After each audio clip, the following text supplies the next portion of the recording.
क्षमा दोस्तों, इस वीडियो में आपको बताऊंगा मेरा जो फिजिकल का अनुभव कैसा था और एंट्री से लेकर एग्जिट तक कंप्लीट मैं इसका रिव्यू देने वाला हूं। बस आपको कुछ गलतियां नहीं करनी है जो कि मैंने की, जिसकी वजह से मैं डिस्क्वालीफाई हो गया। ठीक है, और ये मैं बात कर रहा हूँ बीएसएफ जो एएसआई और एससीएम के फिजिकल चल रहे हैं उनके बारे में। और ये वीडियो खासकर उनके लिए जिनके आगामी मतलब आने वाले कुछ दिनों में ग्राउंड पे रनिंग होने वाली है 1600 मीटर की, चाहे वो लड़के हो चाहे लड़कियां हो। इसके अंदर मैं कंप्लीट टिप्स वगैरह दूंगा, नेचुरल क्या आपको डाइट लेनी चाहिए, फिजिकल जिस दिन आपका फिजिकल होगा उससे पहले और उस दिन आपको क्या कुछ लेके जाना है, कंप्लीट बताऊंगा। और जिस भी भाई का राजस्थान के अंदर जोधपुर के अंदर जो ग्राउंड है उसके अंदर रनिंग होने वाली है उसको तो कंप्लीट देखना ही। और राजस्थान के अंदर जितने आगे आने वाले टाइम में जितने भी ग्राउंड पे रनिंग होने वाली है उनको ये वीडियो कंप्लीट देखना है। मैं बहुत सारी ऐसी चीजें आपको बताऊंगा जो कि अब तक काफी वीडियो में नहीं बताई गई है। ठीक है, और मैंने आपसे प्रॉमिस भी किया था कि इस भर्ती के बारे में आपको कंप्लीट इन्फॉर्मेशन दूंगा। तो बाकी मैंने इसके टारगेट्स भी बताए थे, किस दिन के अंदर 1600 मीटर कैसे कंप्लीट करनी है। अब आपके मन में एक सवाल आ सकता है, आप डिस्क्वालीफाई हो गए। हाँ, मैं डिस्क्वालीफाई हो गया, उसका रीजन भी आगे मैं आपको स्टेप बाय स्टेप इसमें लिख रखा है सारा, वो मैं आपको बता दूंगा। अब आपके मन में ऐसा भी आएगा, भैया आपने तो काफी फिजिकल पास किए हैं, जितने भी फिजिकल में इंटर हो सारे पास करके आए हो, डिस्क्वालीफाई हो गए, थोड़ा हजम नहीं हो रहा होगा। वो मैं आपको आगे बताता हूँ उसका क्या कारण रहा। तो आपको बहुत ज्यादा सोच थोड़ा सा इसमें एक्टिव रहना पड़ेगा। अब मैं आपको बता देता हूँ, जैसे कि आप जोधपुर रेलवे स्टेशन पहुंचते हो, कहीं पे भी आप फिजिकल पहुंचते हो उसका आसपास का जो रेलवे स्टेशन है वहां से पहुंचो। और आप उबर कर सकते हो, ओला कर सकते हो और रेपिडो, इनकी ऐप डाउनलोड कर लेना। और वहां से आप अपनी लोकेशन डाल के सेंटर की लोकेशन डाल लो और देख लो सबसे कम प्राइस में कौन आपको अच्छी सर्विस दे रहा है। जैसे कि मैंने अभी अभी रिसेंटली ने डाउनलोड किया था, तो मेरे को उबर सबसे सस्ता लगा क्योंकि वो 25 रुपए में मेरे को सेंटर पे छोड़ रहा है जोधपुर के रेलवे स्टेशन। और वहीं से मैं उसको रेपिडो पे करता हूँ तो वो 65 रुपए दिखा रहा है। समझ रहे हो ना? तो आप अपने हिसाब से देख लेना। ऑटो वाला 150 रुपए बोल रहा है, 150 बोल रहा है तो सबसे सस्ता लगा, वहां से करके आप अपने सेंटर पहुंचो। सेंटर पहुंचने के बाद में अब जैसे कि मेरा 7 को था तो अपने को एक दिन पहले पहुंचना है सेंटर, वो भी इसलिए बात है, वो तो पहुंचना ही पड़ेगा। ठीक है, और जिस दिन आपका जैसे मेरा 7 को है तो उससे पहले एक दिन कंप्लीट बॉडी को रेस्ट देना है। किसी प्रकार की कोई फिजिकल एक्टिविटी नहीं करनी, जितना हो सके उतना रेस्ट करो।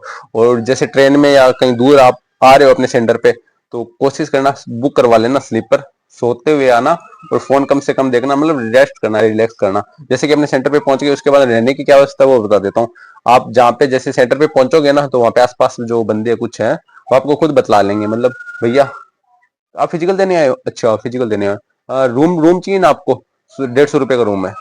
ये अच्छे से फोटो भी दिखाएंगे, ये ऐसा ऐसा हमारे पास है, देख लें। कम से कम 100 रुपए रूम के लेते हैं। रूम क्या एक होल सा देता है जिसके अंदर 15 से 16 बच्चे वो कैंडिडेट रखता है, और बाथरूम की नहाने धोने की व्यवस्था वहां उस रूम प्रोवाइड करवाता है तो उसके अंदर हो जाती है। ठीक है, पर्सनल रूम लो तो वैसे 250-300 रुपए बोलता है, तो 200 रुपए में वो मान जाता है, इससे कम तो बड़ी मुश्किल से। जोधपुर में तो नहीं किया, बाकी हो सकता है वो जगह हो। कंपटीशन जहाँ ज्यादा होगा वहां वैल्यू अपने आप डाउन हो जाती है। कम से कम 100 रुपए ले रहा है और ज्यादा से ज्यादा पर्सनल पर्सनल रूम एक रूम में 4 जने रह सकते हो, आपको अटैच बाथरूम की सुविधा दे देगा। और वो थोड़ा ज्यादा सेफ्टी होता है, वो इसलिए होता है कि आपके डॉक्यूमेंट वगैरह क्या, कभी कभी क्या होता है भर्तियों में कुछ अपवाद निकल जाते हैं जो कि आपका सामान इधर उधर कर देते हैं, समझ रहे हो ना, चोरी वगैरह कर लेते हैं। तो मैंने पर्सनल रूम लेना ज्यादा बेटर समझा क्योंकि मेरे पास थोड़ा सा सामान था। सामान तो क्या था, वही था, फोन चार्जर वगैरह। तो मैंने पर्सनल रूम लेने की मैं ज्यादा सहूलियत समझी। और अब एक बात करते हैं खाने की। रूम वगैरह ले लिया, आईडी वगैरह वो देके वो हो जाता है, ठीक है, वो आप इतने समझदार हो। फिर खाने की व्यवस्था वो कर देते हैं। तो मैंने तो खाना खाया नहीं क्योंकि मेरे अभी जो प्रॉब्लम थी जिसके कारण से मैं डिस्क्वालीफाई हुआ, तो उसका ट्रीटमेंट के लिए मेरे को फ्रूट वगैरह मैंने खाए। तो आप एक कोशिश करना सलाद फ्रूट ऐड कर लेना, और खाना जितना देख लेना, आप अपने हिसाब से खा लेना। और सुबह का क्या होगा, सुबह आपको लाइनें तो वहां पे 3:30 बजे लग जाती है। 12वीं वाले कुछ बंदे थे वो पहले ही जाके वहां सेंटर के आगे बैठ गए थे। और आपकी एंट्री तो 5 बजे से पहले तो कतई भी नहीं होगी। ठीक है, 5 साढ़े 5 के बाद में आपको एंट्री लेनी स्टार्ट करेंगे। हमारे यहाँ जोधपुर में तो 5:15 के आसपास, 5:15 इन्होंने एंट्री लेनी स्टार्ट कर दी थी। ठीक है, और थोड़ा सा भाई आप यार पैरामिलिट्री फोर्सेस, आप आने वाले समय के जवान हो, फ्यूचर जवान हो, आप फ्यूचर फौजी बोल सकते हैं आपको। थोड़ा डिसिप्लिन से रहो या डिसिप्लिन भंग मत करो, क्योंकि एक ही गलती से वहां पे सभी कूटे जाते हैं। हमारे सेंटर पे हुआ भी था, सर ने बोला था बैठ जाओ, नहीं बैठे। फिर एक सर डंडा लेके आए, परंतु वो उनका नेचर अच्छा था, उन्होंने डंडा से यूज नहीं किया। तो दूसरा एक जवान था, उसने बोला कितनी बार बोल दिया यार, प्यार से समझा दिया बैठ जाओ, फिर वो थप्पड़ों से लग गया था कूटने। जब वो कूटने लगा ना तब सारे एकदम शांत हो गए, और 5 मिनट के अंदर लाइनें बना दी उसने। बहुत अच्छे से धोया। तो मेरा कहने का मतलब इतना है कि बस लाइनें बना के अच्छे से डिसिप्लिन तरीके से रहना तो अच्छी है।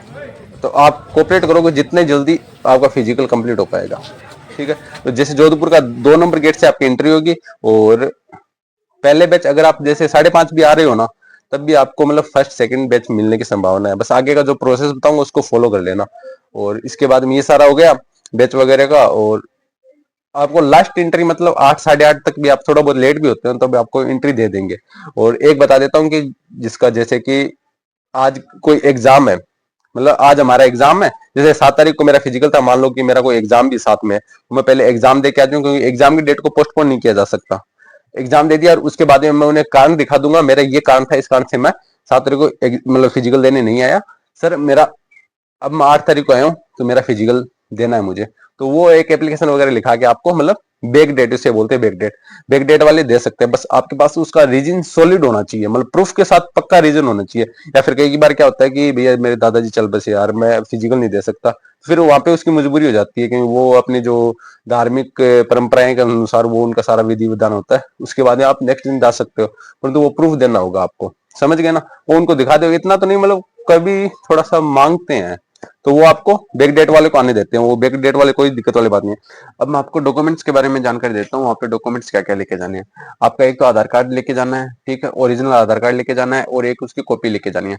और दूसरा एडमिट कार्ड लेके जाना है। एडमिट कार्ड आपका कलर प्रिंट भी लग जाएगा, ऑफिशियल नोटिफिकेशन में 2 बोल रखे हैं, कलर प्रिंट 2 एडमिट कार्ड आपको लेके जाने हैं। जबकि कभी कभी क्या कलर प्रिंट मांग रहा है किसी किसी भर्ती में, और किसी किसी भर्ती में बिना कलर प्रिंट भी चल जाता है। बस आपकी फोटो अच्छे से होनी चाहिए, सिग्नेचर अच्छे से दिखनी चाहिए, और जो जाके और जो बाकी इन्फॉर्मेशन है वो अच्छे से साफ दिखनी चाहिए। तो आपका रंगीन और कलर प्रिंट दोनों एडमिट कार्ड चल सकते हैं, ठीक है। और सबसे बड़ी दिक्कत होती है आधार कार्ड आपका अपडेट नहीं है, तब आपके साथ थोड़ा सा बुरा होने की बहुत ज्यादा संभावना है। क्यों है, मैं ऐसा क्यों बोल रहा हूँ बुरा होने की संभावना है? वो इसलिए, अगर आपका आधार कार्ड में जैसे कि फादर नेम में एक एक की भी मिस्टेक हो गई ना, एक मतलब लेटर बोल सकते हैं अपने, एक लेटर की भी मिस्टेक है ना, तब आपसे उसके रेफरेंस में दूसरा डॉक्यूमेंट मांगेंगे। वो आपके पास अगर कॉपी नहीं है तो वो आपको साइड में तो पहले ही कर देंगे। अगर आपके पास कॉपी नहीं है फिर आपको बोलेंगे आप सारे को होने, तो उसके बाद में आपको देखते हैं। ऐसा मेरे दोस्त के साथ हुआ था, ठीक है, तब बता रहा हूँ। तो इस चीज का विशेष ध्यान रखना। आपका अगर आपको लगता है कि आधार कार्ड में ये है, और जो ओरिजिनल एडमिट कार्ड है जिसके अंदर फादर नेम मदर नेम या आपका या कोई भी मतलब किसी प्रकार की कोई मिस्टेक है, तो उसके पहले ही रेफरेंस में कोई दूसरा डॉक्यूमेंट ले लेना। जैसे आधार कार्ड में कोई प्रॉब्लम है तो मार्कशीट देखेगा, मार्कशीट के अलावा आपका डीएल ले लेना, ड्राइविंग लाइसेंस बना हुआ है तो, नहीं तो पासपोर्ट, पहचान पत्र, मतलब कुछ चीज और बनी हुई होगी तो उनको रेफरेंस में रखना, ओरिजिनल रखना। 10th की मार्कशीट ओरिजिनल रख लेना, डॉक्यूमेंट ले जाने में कोई ज्यादा बार तो लगने वाला है नहीं, ओरिजिनल ले जाना, ठीक है। मेन डॉक्यूमेंट लग रहा है आधार कार्ड, अपडेट है तो आपको कोई कुछ नहीं बोलेगा। अब बोलोगे भैया अपडेट नहीं है तो क्या दिक्कत है? अपडेट नहीं है, आज मैंने आपको बता दिया, अब आपका फिजिकल आने वाले 5 दिन में 10 दिन में है, या फिर कल ही है, तो आज ही आप अभी जाके अपडेट करवा लो। जो अपडेट करने वाला ई मित्र होता ना भैया, मेरी फोटो अपडेट नहीं थी, ठीक है, इससे पहले भर्ती दी थी तब भी मेरी एक फोटो अपडेट नहीं थी, तब मेरे को जो वहाँ की ऑफिसर मैडम थी उसने बोला कि अगली बार फोटो अपडेट करवा लेना, इस बार तो जाने दो, क्योंकि मेरे पास फिर वो डीएल था, डीएल में फोटो अपडेट थी। कहा ठीक है अगली बार इस आधार कार्ड में फोटो अपडेट करवा लेना, नहीं फिर काफी प्रॉब्लम। मतलब जो पैरामिलिट्री फोर्सेज के जो जवान वगैरह होते हैं ना, वो मतलब काफी कोऑपरेट करते हैं अच्छे से। कहने का मतलब बस इतना ही कि फोटो वगैरह अपडेट करवा लेना, जो भी चीजें आधार कार्ड में अपडेट हो जाती है, अपडेट होने के बाद आपको एक रसीद दी जाएगी, उस रसीद को पास में रखना, ठीक है। और मैंने अभी अपना जो आधार कार्ड था उसमें फोटो भी अपडेट करवाई थी, उसकी रसीद थी, वो लेके चला गया, वो आगे मैं आपको बताऊंगा भी, तो आप अपडेट करवा सकते हो। कहने का मतलब बस इतना ही है। अब आपका आधार कार्ड हो गया, अपडेट नहीं है तो आप अपडेट करवा लो। हाँ मैं एक चीज बता रहा था आपको, अपडेट करवाने का टाइम होता है, देखो हमारे यहाँ तो 10 बजे से लेकर शाम के 6 बजे के बीच में, 6 बजे से पहले पहले हम पहुंच जाते हैं, तो वहां पे हमारा अपडेट हो जाता है, ठीक है। और लगभग ये पूरे राजस्थान का यही सिस्टम होगा, तो आप देख लेना अपडेट करवाना, तो आप अभी जाके अपडेट करवा सकते हो जब भी ये वीडियो देख रहे हो। सबसे पहले अपडेट करवा लेना, काफी ज्यादा महत्व है अपडेट का। आपका आधार कार्ड लगेगा, एडमिट कार्ड कलर प्रिंट रंगीन आप कैसा भी निकलवा लो, 2 फोटोकॉपी निकलवा लेना एडमिट कार्ड की, और अपने 4 फोटो ले लेना पासपोर्ट साइज, ये 3 प्रकार के डॉक्यूमेंट हो गए। और जैसे कि पहला आपका आधार कार्ड ओरिजिनल, वो मैंने आपको बता दिया, दूसरा आपका एडमिट कार्ड कलर प्रिंट ले लेना, ठीक है, और तीसरा आपका वो पासपोर्ट साइज 4 फोटो ले लेना। और फिर आपको क्या करना है, फॉर्म फिल करने के लिए पेन और एक गूंद ले लेना, बाकी गूंद आपको देंगे वहां पे, फिर भी मैं बोल रहा हूँ ले जाना, क्योंकि इससे आपको थोड़ा फायदा मिल जाएगा। एक बैच जैसे सेकंड बैच मिलना चाहिए तो फर्स्ट बैच मिल जाएगा, बैच में थोड़ा सा फायदा मिल जाएगा। आप जितना जल्दी फॉर्म को फिल करोगे उतना जल्दी आपको अच्छा बैच मिल जाएगा। ये 5 चीजें लेके जानी है, ठीक है। और फिर जब आप फॉर्म फिल करो ना, तब पेन होगा तभी तो फॉर्म फिल करोगे। और फॉर्म फिल करते समय एक चीज का विशेष ध्यान रखना मेरे भाई, आप इतने तो समझदार हो ही हो, नहीं हो तो कोई फर्स्ट टाइम भर्ती देखने जाता है उसको थोड़ी प्रॉब्लम होती है, तो नहीं होनी चाहिए। जितने भी फॉर्म में जितनी भी चीजें भरते हैं, एक्स वाई डेट वगैरह कुछ भी, जैसे खुद का नाम, फादर नेम, एड्रेस, सारे कैपिटल में लिखने हैं। कैपिटल मतलब बड़े बड़े अक्षरों में, बड़ी एबीसीडी में लिखते हैं ना, इतना समझते हो, तो सारी चीजें अपने कैपिटल में फिल करनी है ताकि प्रॉब्लम ना हो। अच्छे से लिखना, काटा पेटी बिल्कुल मत करना, काटा पेटी करोगे फिर आपको प्रॉब्लम होगी। तो ये सारी चीजें थी, इसको अच्छे से देख लेना। अब मैं आपको बताता हूँ, ये सारी होगी ठीक है। फिर आपका जो फॉर्म फिल करवा लिया, उसके बाद में आपको बोलेंगे कि हमारे तरफ से हुआ था कि बैग रख दो और ये डॉक्यूमेंट लिख के आप वहां पे जाओ, आपका बायोमेट्रिक होगा, फिर आपकी रनिंग होगी। तो बैग रख के जो आपको खाना पीना है वो बीच में खाते रहना, जैसे अंगूर ले लिए। रनिंग से पहले 1 घंटा आधा घंटा पहले आप केला वगैरह खा सकते हो, केला थोड़ा सा भारा होता है, चल जाता है, परंतु जैसे अंगूर वगैरह आप रनिंग करे उसके 5-10 मिनट पहले भी खाओगे तो जो उसका ज्यादा मतलब अपनी बॉडी पे पॉजिटिव इफेक्ट ही पड़ता है। ठीक है, और मैं वैसे नेचुरल डाइट ही बताता हूँ सभी को, तो आप अंगूर खा सकते हो पहले, जस्ट रनिंग करने के 5-10 मिनट पहले। और उससे आधा घंटा पहले आप केले वगैरह 2-3 केले, 2 केले खा लो और कुछ चीकू खा लो। और अब जैसे कि आप जा रहे हो कहाँ, सेंटर बढ़ने से पहले आसपास में फ्रूट की दुकानें होंगी, वहां से आप कुछ अंगूर ले लेना, ठीक है, 20-30 रुपए के। और यही 20-30 रुपए के केले ले लेना, आधा किलो केले ले लेना। और चीकू ले लेना। चीकू क्यों बोल रहा हूँ, चीकू जरूर लेना, क्योंकि आप वहां पर 12 बजे तक बैठे रहोगे, कुछ खाने को नहीं मिलेगा। चीकू और केला ऐसा है कि चीकू खा लेते हैं ना, केला खा के फिर चीकू खा लेते हैं, 2 चीकू या 3 चीकू खा लिए, फिर आपको ऐसे लगता है कि जैसे अच्छे से भरपेट खाना खा लिया, मतलब 2-3 घंटे तक आपको भूख नहीं लगती, इसलिए बोल रहा हूँ। तो आप ये चीजें ले लेना, ठीक है। खाने में डाइट वगैरह ये ले सकते हो, और फ्रूट वगैरह जरूर खाना, जिससे आपकी मतलब आपके अंदर एनर्जी रहेगी, रनिंग में काफी ज्यादा हेल्प मिलेगी। और उसके बाद एक रनिंग की बहुत बेहतरीन टिप्स है, वो मैं आपको आगे देता हूँ। फिर मैं आपको बता देता हूँ, फिर आपके पैरों में चिप लगेगी, चिप लगा के आपको रनिंग होगी। चिप का सबसे बड़ा ये फायदा होता है, आपका जैसे 50 का ग्रुप बनेगा, 50 के ग्रुप में अगर आप लास्ट में हो ना, यहाँ से ग्रुप स्टार्ट हो रहा है, तो आप जब तक यहाँ पे फट्टा लगा हुआ, इस फट्टे से जब तक आप क्रॉस नहीं करोगे तब तक आपकी टाइमिंग स्टार्ट नहीं होगी। जैसे क्रॉस किया ना, जैसे कि वहां पे जो कप्तान है वो उन्होंने विसल बजा दी, सारी रनिंग स्टार्ट कर दिया, जब तक आप इस पट्टे से क्रॉस नहीं होगे तब तक आपकी टाइमिंग स्टार्ट नहीं होगी। ये सबसे बड़ा फायदा होता है यहाँ पे। जैसे कि ग्रुप में भगाते हैं और चिप नहीं लगी हुई, तो जब स्टार्ट किया, जो लास्ट वाला बंदा है उसको नुकसान हो जाता है 10 से 15 सेकंड का, तो वो आपके बेनिफिट है चिप के अंदर। तो पहले जैसे ग्राउंड है, स्टार्ट किया, एक राउंड निकाला, कंप्लीट हुआ, फर्स्ट लेप हो गया, फिर सेकंड, थर्ड, फोर्थ, ऐसे 4 राउंड निकालने ग्राउंड के अंदर।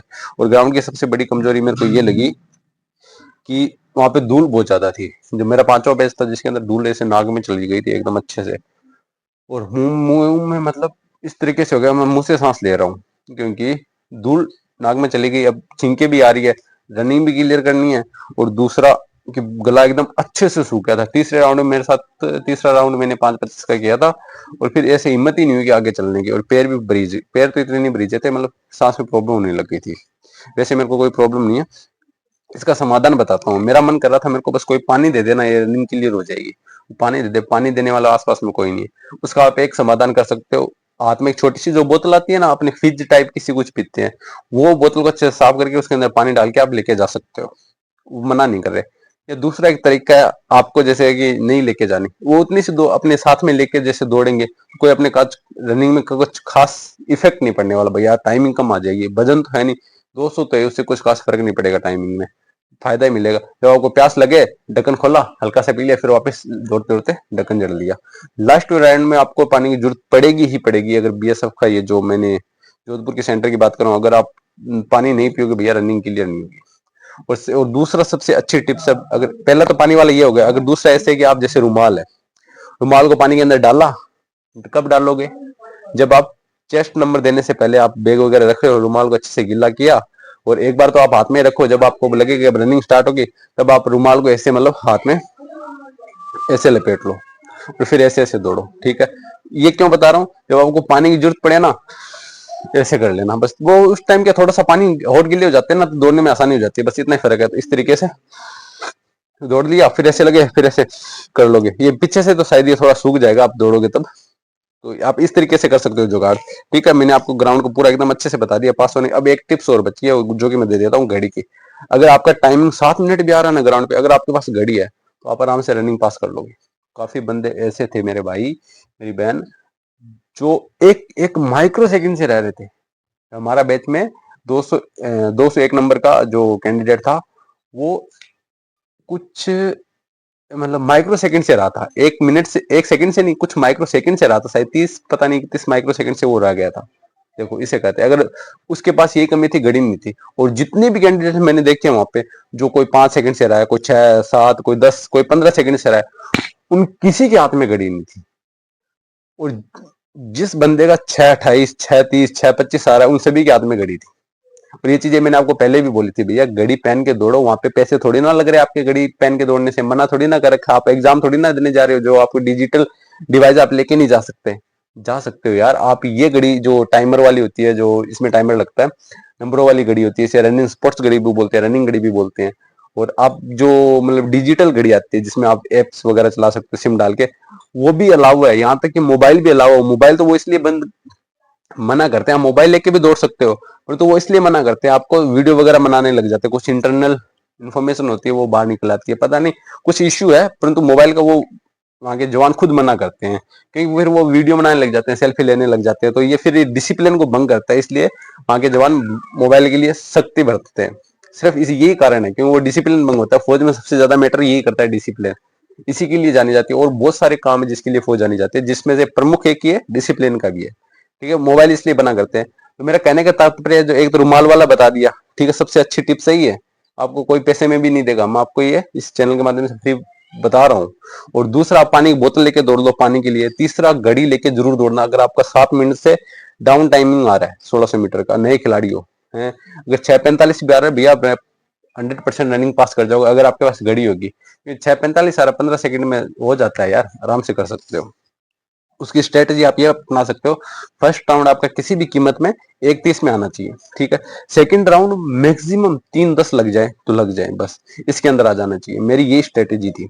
तो मेरा सेकंड आपको मैं पहले बता देता हूँ, आपका ये आना चाहिए। और जो तीसरा राउंड है ना, वो मैक्सिमम 4:50 से पहले पहले आपको कंप्लीट कर लेना है। अगर आपने तीसरा राउंड 4:50 से पहले पहले कंप्लीट कर लिया, नए खिलाड़ी हो, तो आपकी रनिंग 100% पास हो जाएगी, ठीक है। और फिर जो चौथा राउंड बचेगा वो आप 1:35 में कर लोगे, ठीक है, तो वो आपकी 6:25 तक आराम से आ जाएगी। ये आप स्ट्रेटेजी रखो, माइंड में फिट रखो। मैंने भी यही फिट रखा था। फर्स्ट राउंड मेरा 1:30 का आया था, अब मैं बताता हूँ मैंने कमी कहाँ की थी, ठीक है। दूसरा राउंड मेरा 3:20 का आया था, वो जो 5:25 का आया था, क्योंकि उस राउंड में मैं बहुत ज्यादा वो हो गया था, मेरे को पानी की कमी मतलब बहुत ज्यादा महसूस हो रही थी, मैं पास में पानी ढूंढ रहा था, मेरे को मिला ही नहीं। मैंने एक फौजी को बोला, भैया फौजी भाई पानी पिला दे यार, पानी पिला दे। वो क्या दौड़, 4 राउंड नहीं निकल रहे पहले दौड़ बाद में लाएंगे, भाई पानी नहीं मिला। वास्तव में मजाक की बात नहीं है, गला बहुत ज्यादा सूख गया था। ये चीजें फैमिली को नहीं बताई जा सकते, आपके साथ साझा कर सकता हूँ। जो लास्ट राउंड था ना, फिर मेरे पास बचे थे, देख लो 5:25 निकाला है, और मेरे पास सिर्फ 1 मिनट 5 सेकंड बचे, जिसके अंदर मेरे को लास्ट फाइनल राउंड कंप्लीट करना है। और मतलब 7 मिनट 31 सेकंड में मैंने अपनी पूरी भर्ती क्लियर किया, जिसमें की वजह से मैं डिस्क्वालीफाई हो गया।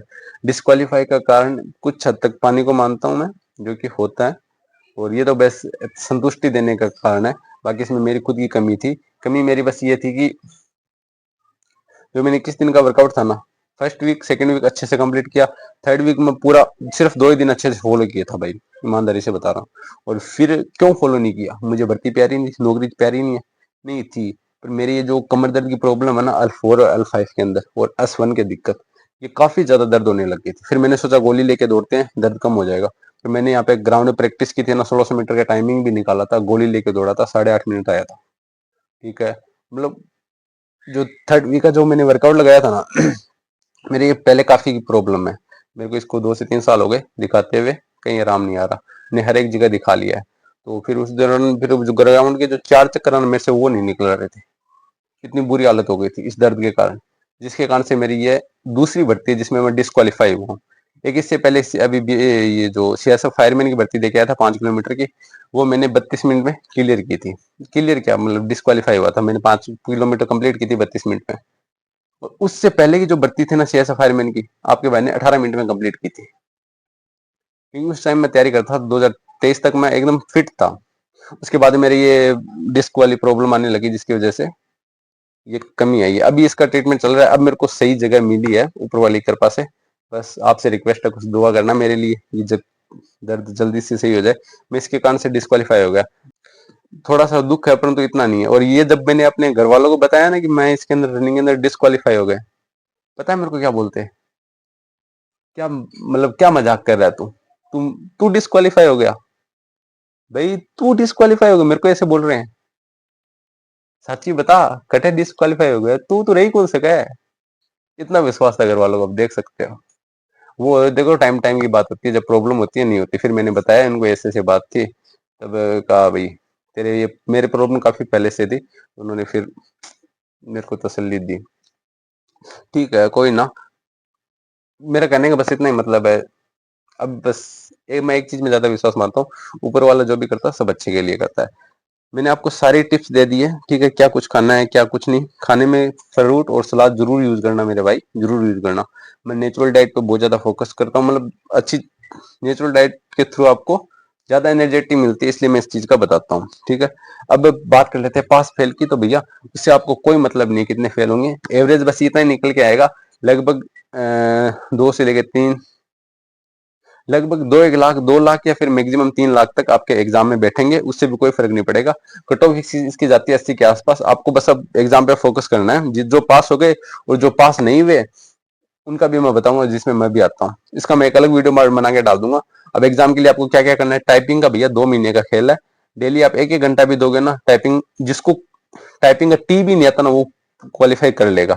इस चीज की मैं गारंटी देता हूँ। बस जो मैं बताऊँ वो फॉलो कर लेना। मैं आपको इस भर्ती के बारे में कंप्लीट इन्फॉर्मेशन दूंगा। एग्जाम के लिए मैंने पूरी स्ट्रेटेजी वैसे बता रखी है। मैं एक वीडियो कंप्लीट और ले आऊंगा जिसके अंदर एग्जाम और टाइपिंग की आगे क्या प्लानिंग रहेगी। अब हमारा एग्जाम डेट कब है, आपको ये थोड़ा सा जानकर खुश होना चाहिए कि अपनी एग्जाम डेट थोड़ी सी और बढ़ गई है, ठीक है। वो मैं आपको आगे बताऊंगा अगले वीडियो में।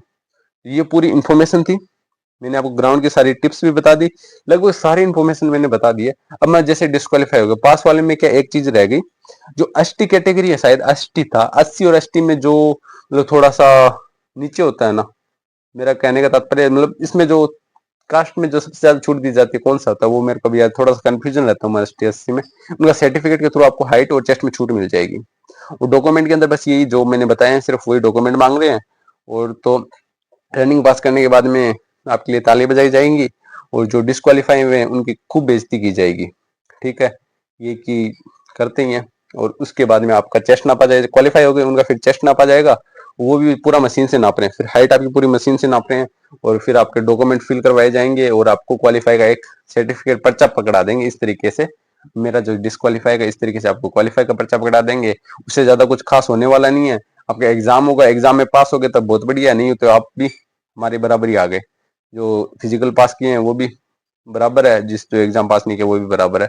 और उसके बाद एग्जाम पास करने के बाद टाइपिंग होगी, अगर टाइपिंग पास कर ली तो बहुत बढ़िया है, अगर टाइपिंग पास नहीं कर पाए तो फिर भी आप हमारे बराबर ही हो, इतना सारा करने के बाद में। क्योंकि मेरे साथ ऐसा हुआ, मैंने जब फायरमैन की भर्ती दी थी तो मैं कुछ नंबरों से फाइनल मेरिट लिस्ट आउट हो गया था। तो क्या मतलब हुआ, ये पूरी कंप्लीट जानकारी जो कि मैंने एक वीडियो में देने की कोशिश की है, ठीक है।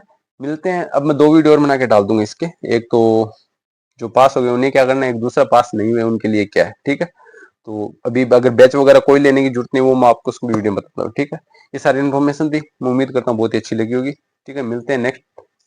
जय हिंद।